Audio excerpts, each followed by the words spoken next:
Started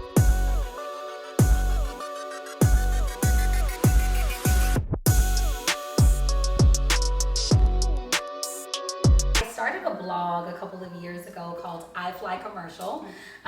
So we have an Instagram handle, but it's also an actual blog, www.iflycommercial.com. And I started the blog, to be honest with you, out of my love for travel. You know, I have been traveling ever since I was a little girl.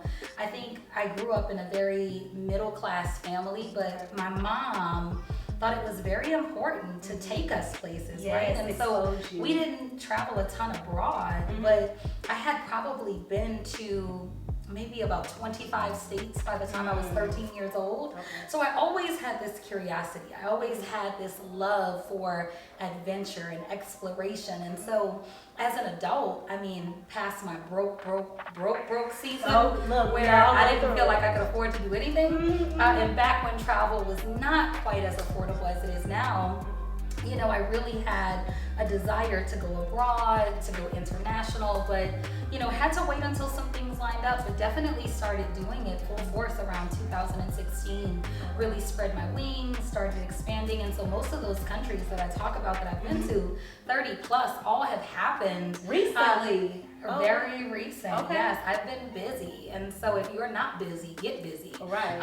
Planning your next trip and vacation. But yeah, I started the blog, and to be honest with you, you know, you talked about our background being in psychology, and so, you know, mental health is really near and dear to my heart. Yes. And I understood that, you know, one of the ways in which I balanced my own mental health, right, and prioritized self-care was through travel. Actually, so I was looking at her blog, and you actually have a blog on there that's called Loneliness, a Global Pandemic. And in there, you say that travel does not function as a savior in your life or loneliness. Can you expand on that? Yeah, absolutely. So, first of all, shout out to Anthony Bourdain. You know, rest in peace. I loved his show Parts Unknown. I tuned in to watch it every single Sunday because he explored places, right, and people, and it wasn't about surface level, right? We live in a society right now where there's this entire social media Instagram culture where you want to go to a place to take the picture to say that you've been there for clout. But are you having the experience? Exactly, right? But Anthony Bourdain went beyond that surface level, and he really got to know the people and the food, and he went in the parts that, you know, people really wouldn't go, you know, outside of the touristy things. And so that particular blog was triggered from Anthony Bourdain, and I actually launched the blog on Bourdain Day. First entry that I had to my blog was really a tribute to him, and not only talk about the inspiration that he was to me, but to talk about his life, right? Unfortunately, he died from suicide. And so as we talk about mental health and we talk about travel, I want people to tap into something beyond the surface level. Understand that you can travel and you can gain way more than whatever your money can buy, right? Yes, but you have to go deeper, right? And so for me, I would say, you know, a lot of times when we start traveling, and this is true for me, so it may be true for some other people. When I first started traveling, it was an escape. Right, so I would leave. I would That's how I always think too when I plan a trip. Like, I'm finally getting away. I'm just able to get away from my life. It's so true, right? Because there's so much going on. Like, let's talk about the fact that we're in a global pandemic. Yes, right? We're still in it. There's very, very much so. There's so much going on. Don't wake up people who have family lives, like personal things. Like, life continues to happen regardless of a pandemic. Hi, all my luxury travel friends. Make sure you hit the like button below, and do not forget to subscribe to NiaOlivia now so that you can stay updated when new content is available. I hope to see you on the beaches of the world. Bye for now. But when I started it, it was to escape. I wanted to escape my current conditions. I wanted to escape my current circumstances. Whatever was going on in my life, I was like, travel is the answer. So I would leave, right? And I would have these amazing vacations. I'd be there and, you know, catch my Instagrammable side, my good side, right? This is what I was doing. I'm like, let's go. And literally, I would board the plane to come back home on the return trip. And all of a sudden, depression would There would be a shift. There would be a shift. And it's like as soon as I was living in New Orleans at the time when I really started traveling a lot, and as soon as those wheels would touch down at MSY in New Orleans, technically it's Kenner, Louisiana is where the airport is. As soon as those wheels would touch down, I would feel this overwhelming sense of emptiness and depression.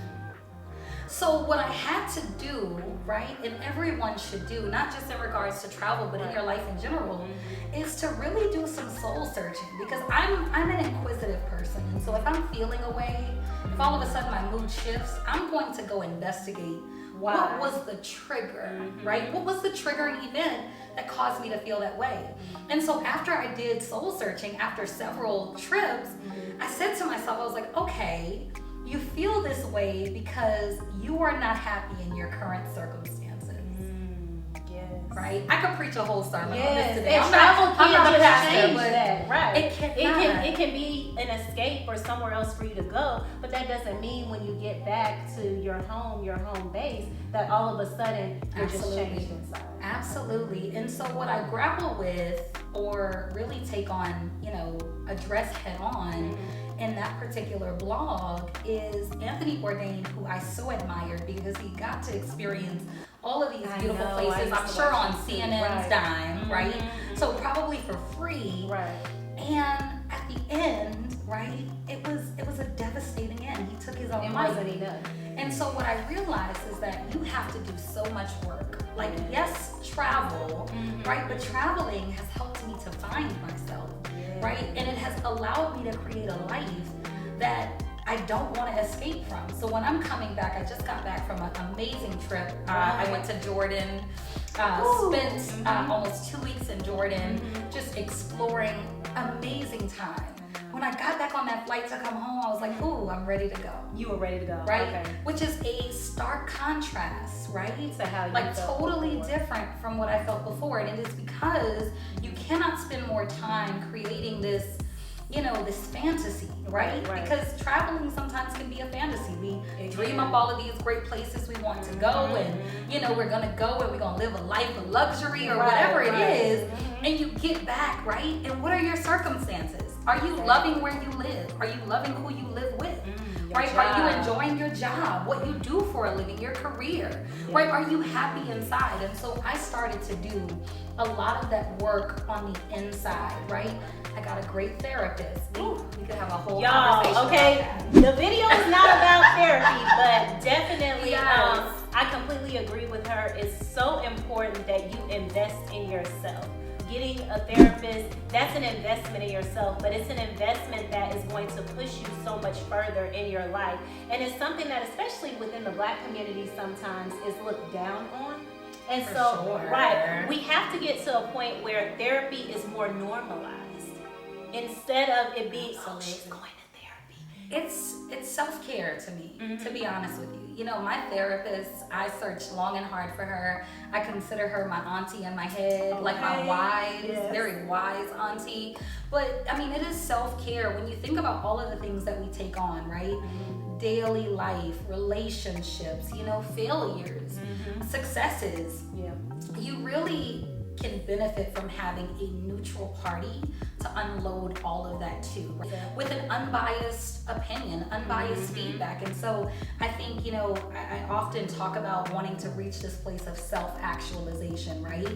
Where I am completely self-aware and where I've really hit the pinnacle of even knowing myself. But a part of that is really getting out of your own head, getting those things out. And who better to dish those things to than to a therapist who will keep those things confidential unless you've committed some type of crime, and then they're obligated to report you. That is true. But outside of that, if you're just talking about your everyday life woes, things, right? Absolutely. They definitely help you process everything. So my self-care package includes therapy and travel. 2 most memorable places that you've ever traveled. Oh my goodness, that's such a tough question. Why did you choose 2? Well, because I find it hard. You've traveled to so many different places, and I thought that it would be really difficult to narrow it down to just like one place as being your favorite. So you give me a bonus? Yeah. Okay. Got you. I appreciate that. It is challenging because every place has offered such, unique perspective. Number one would actually be Jordan, where I just came from, right? So I know I've talked to you quite a bit about it, but it was such an amazing experience for me because I think what I realized on the trip or shortly before the trip is that, I had gone through a tough year before of, working, being one of the go-to leaders in my organization, dealing with the pandemic. And so, that weighed heavily on me as well as other things. And so this particular trip came at such an opportune time, but it's the first place that I visited that have been a part of the Holy Land, right? So Jordan is a huge part of the Holy Land. So I was able to go and see, the baptism site of Jesus, right? Where John the Baptist baptized Jesus. I was able to put my feet in the Jordan River. I was able to go up to Mount Nebo, which is where God brought up Moses to look at the promised land and told him he would never enter it, right? So it was such a full circle almost experience. Spiritual, right? It was so spiritual in nature, and to be honest with you, I broke down. It's probably the first time I've ever traveled somewhere and broke down crying at a site. But at Mount Nebo, I broke down into tears just because I look at so many of the things that I've wanted and that I've spoken and that have manifested, and it's come full circle. And so even though I was looking at the promised land that God promised, Moses, I also had a connection spiritually to all of the promises that God, gave me that have come to fruition, and all of those that are still being manifested. Before going there, people were saying, hey, you're going to the Middle East, are you scared? Or, don't go there. When I tell you the people there are amazing, y'all, amazing. There's nothing going on in Jordan right now. So don't let your perceptions limit you. Absolutely. What I find is that usually when I travel to a place, whatever someone has told me about that place, or that the media or the news or whatever I've read said about that place, I usually have a drastically different experience. I felt the same way when I went to Egypt. And so, that's one of my top. Oh, you've got to go. You absolutely got to go. Like, to know our people built that. Yes. That's a whole nother level, right? I'm gonna come back for a part two, so we can talk about that. Number two would have to be Cape Town, South Africa. Oh yes, that is on my list, guys. Listen, South Africa is a vibe in general, right? So from Johannesburg to experiencing Soweto to Cape Town. I am a water girl. Like, I'm a water girl. I love the mountains. I like to look at that. Cape Town has both. It has mountains and it has the beach, right? And so, oh my goodness, it just looks like something straight out of the Garden of Eden. Not man-made, because some places you can travel, there are man-made things that are there, sights that you'll see. Everything is natural. The natural beauty, I'm also, I'm from the South. I'm from New Orleans. So I love seafood. Ooh, yes, I mean, the food is amazing. Just the people are amazing. So anywhere in Africa to me is a vibe. Every time I've gone to Africa, it is just, it is, I feel like home. As a child. What? But I went to Kenya, Nairobi. My mom took me. We went for 2 weeks. But I've never been back to Africa since then. Oh my God. We've got to go. Yes, we got to plan a trip. Nairobi is on my list. Yes. It's, I have not been yet, but and safaris Morocco. are really big I want to there. go to Morocco. I've been to Morocco. We'd have a vibe. Morocco. We'd have a good time. Not Casablanca. Casablanca is gorgeous. Marrakesh. I thought I landed in the United States. It was casino on every corner. It's so different. Because you think of a lot of those, especially like countries that are Muslim majorities, you think of them being more conservative in nature. At least that's what I think of them. Right. But yeah, Morocco, particularly Marrakesh, was a whole vibe. But I enjoyed Casablanca. Like, I enjoyed touring the mosque. But I think it's amazing that you went there when you were younger. That's an experience a lot of people don't get. It was nice. Younger or older. One of the other things we were talking about and just kind of thinking about is traveling during COVID-19. I think it's so important that before you travel to a place, you are looking up those travel restrictions. Some areas have curfews that are in place. I know when I recently went to Mexico, there was a curfew, and at first there wasn't right before we went. So the curfew was just implemented probably like 2 weeks before we went out of town, but we still decided to go because our resort still had events that were going on. We were with a whole kind of like a travel group, and so we still were able to do a lot. And even when we went out into kind of like the downtown area, there were still a lot of people out. But it's definitely important to look up those types of restrictions because it can impact, you know, your trip and what you're able to do. Yes, for sure. You know, a lot of people call this the new normal, right? And so when are we going to get back to how things were before? And to be honest with you, I don't know if we'll ever go back to how things were before. And so, you know, a part of the research piece, you know, is also making sure that you are looking into what those travel restrictions are. There are a lot of countries that, you know, Nia and I are both American, that do not allow Americans in right now. Right?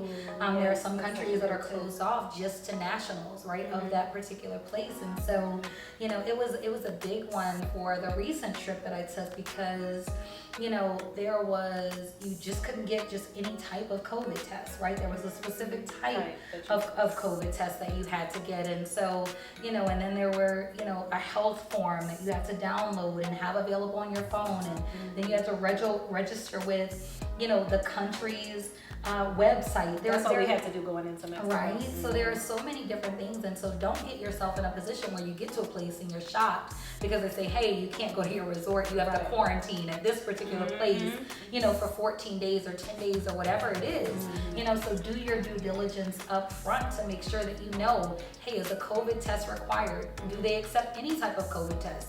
Everywhere does not accept a rapid test, and so do you need a PCR test? Do you need an antigen test? You know, making sure that you download any QR codes. Actually, going to Hawaii, when I went in February, I also needed a QR code, right? Right. So there's a lot more planning. There's extra steps. I guess it's not even post because we're still in it, right? But in this COVID-19, this pandemic era, that you have to consider when you're traveling, but you also want to be able to go somewhere and feel comfortable, right? Yes, and feel safe. You want to feel safe, yeah. So, and some places also, you know, require vaccinations, you know, for you to be fully vaccinated. Sometimes they may not require a vaccination, but you know, you may have to quarantine if you're not fully vaccinated. And so just looking at all of those tidbits are so incredibly important when you're traveling nowadays, just to make sure that, you know, your trip can go smoothly once you arrive. So let me ask you this. What about now we see that people are getting on cruise ships? I was pretty shocked when I saw that recently. I saw someone post and I was like, is she on a cruise ship? I would personally be afraid. I don't know about anyone else, just because it's such close proximity. If you've ever been on a cruise, you know, and there are so many people. You all are eating at buffets, you all are touching things. I mean, there's just so much contact with other people. You know, so shout out to cruise ship companies. I love me a good Carnival cruise. I think they are some of the best trips you can take. A lot of fun, especially if you're with the right people. It's great for group trips.